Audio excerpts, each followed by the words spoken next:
When Dorothy was a little girl, she was fascinated by her goldfish. Her father explained to her that fish swim by quickly wagging their tails to propel themselves through the water. Without hesitation, little Dorothy responded, "Yes, Daddy, and fish swim backwards by wagging their heads."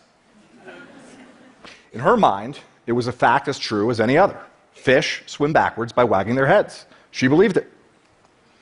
Our lives are full of fish swimming backwards. We make assumptions and faulty leaps of logic. We harbor bias. We know that we are right and they are wrong. We fear the worst. We strive for unattainable perfection. We tell ourselves what we can and cannot do. In our minds, fish swim by in reverse, frantically wagging their heads, and we don't even notice them. I'm going to tell you 5 facts about myself. One fact is not true. 1, I graduated from Harvard at 19 with an honors degree in mathematics. 2, I currently run a construction company in Orlando. 3, I starred on a television sitcom.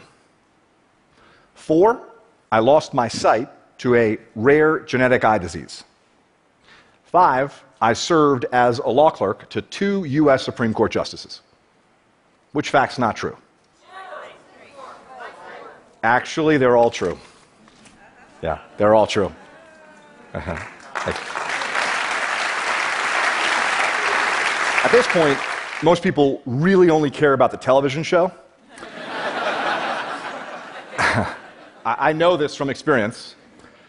Okay, so the show was NBC's Saved by the Bell, the new class, and I played Weasel Wiesel, who was the sort of dorky, nerdy character on the show, which made it a very major acting challenge for me as a 13-year-old boy. Now, did you struggle with number 4, my blindness? Why is that? We make assumptions about so-called disabilities. As a blind man, I confront others' incorrect assumptions about my abilities every day. My point today is not about my blindness, however. It's about my vision. Going blind taught me to live my life eyes wide open. It taught me to spot those backward swimming fish that our minds create. Going blind casts them into focus. What does it feel like to see? It's immediate and passive. You open your eyes and there's the world. Seeing is believing, sight is truth, right? Well, that's what I thought. Then, from age 12 to 25, my retinas progressively deteriorated. My sight became an increasingly bizarre carnival funhouse hall of mirrors and illusions. The salesperson I was relieved to spot in a store was really a mannequin. Reaching down to wash my hands, I suddenly saw it was a urinal I was touching, not a sink, when my fingers felt its true shape. A friend described the photograph in my hand, and only then I could see the image depicted.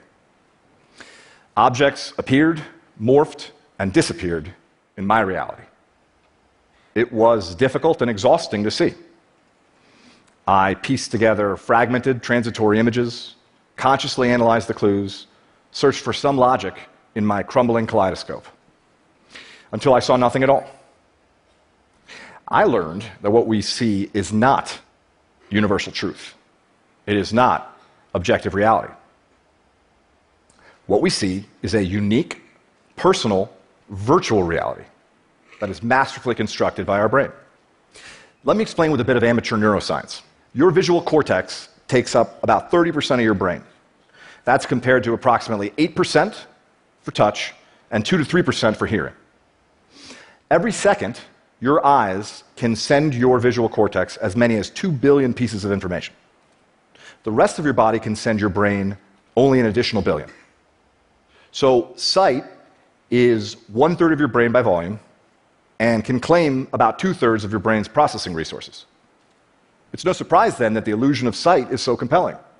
But make no mistake about it, sight is an illusion. Here's where it gets interesting. To create the experience of sight, your brain references your conceptual understanding of the world, other knowledge, your memories, opinions, emotions, mental attention, all of these things, and far more, are linked in your brain to your sight. These linkages work both ways and usually occur subconsciously. So, for example, what you see impacts how you feel, And the way you feel can literally change what you see. Numerous studies demonstrate this. If you are asked to estimate the walking speed of a man in a video, for example, your answer will be different if you're told to think about cheetahs or turtles. A hill appears steeper if you've just exercised, and a landmark appears farther away if you're wearing a heavy backpack. We have arrived at a fundamental contradiction. What you see is a complex mental construction of your own making, but you experience it passively as a direct representation of the world around you. You create your own reality and you believe it. I believed mine until it broke apart. The deterioration of my eyes shattered the illusion. You see, sight is just one way we shape our reality. We create our own realities in many other ways. Let's take fear as just one example. Your fears distort your reality. Under the warped logic of fear, anything is better than the uncertain. Fear fills the void at all costs, passing off what you dread for what you know, offering up the worst in place of the ambiguous, substituting assumption for reason. Psychologists have a great term for it, awfulizing. Right? Fear replaces the unknown with the awful. Now, fear is self-realizing.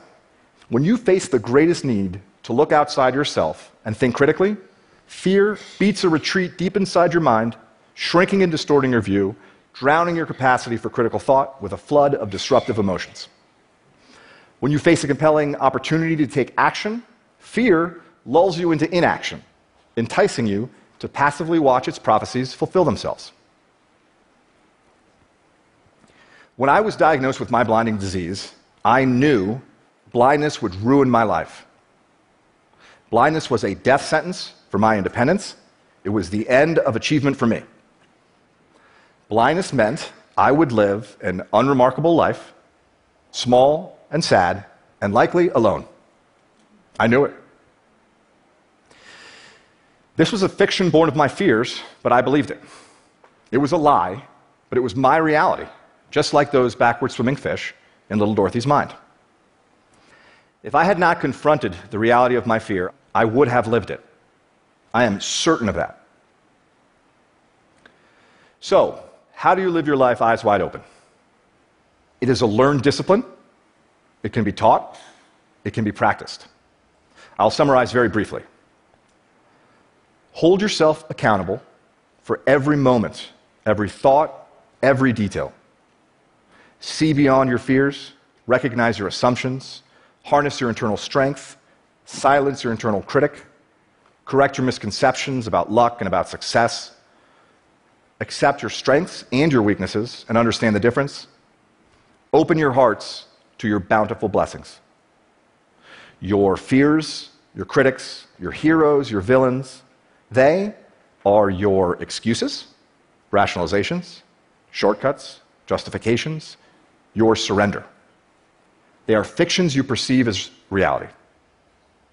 Choose to see through them. Choose to let them go. You are the creator of your reality. With that empowerment comes complete responsibility. I chose to step out of fear's tunnel into terrain uncharted and undefined. I chose to build there a blessed life. Far from alone, I share my beautiful life with Dorothy, my beautiful wife, with our triplets, whom we call the Tripskys, and with the latest addition to the family, sweet baby Clementine. What do you fear? What lies do you tell yourself? How do you embellish your truth and write your own fictions? What reality are you creating for yourself? In your career and personal life, in your relationships, and in your heart and soul, your backward swimming fish do you great harm. They exact a toll in missed opportunities and unrealized potential, and they engender insecurity and distrust where you seek fulfillment and connection. I urge you to search them out. Helen Keller said that the only thing worse than being blind is having sight but no vision. For me, going blind was a profound blessing. because blindness gave me vision. I hope you can see what I see. Thank you.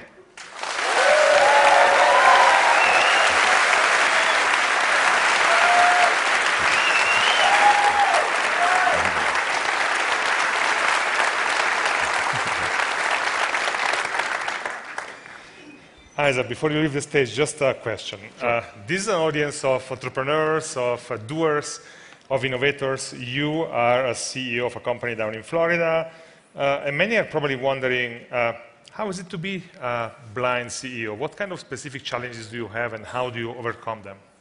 Well, the biggest challenge became a blessing. I don't get visual feedback from people. Was a noise there? Yeah. So, for example, in my leadership team meetings, I don't see facial expressions or gestures. I've learned to solicit a lot more verbal feedback. I basically, force people to tell me what they think.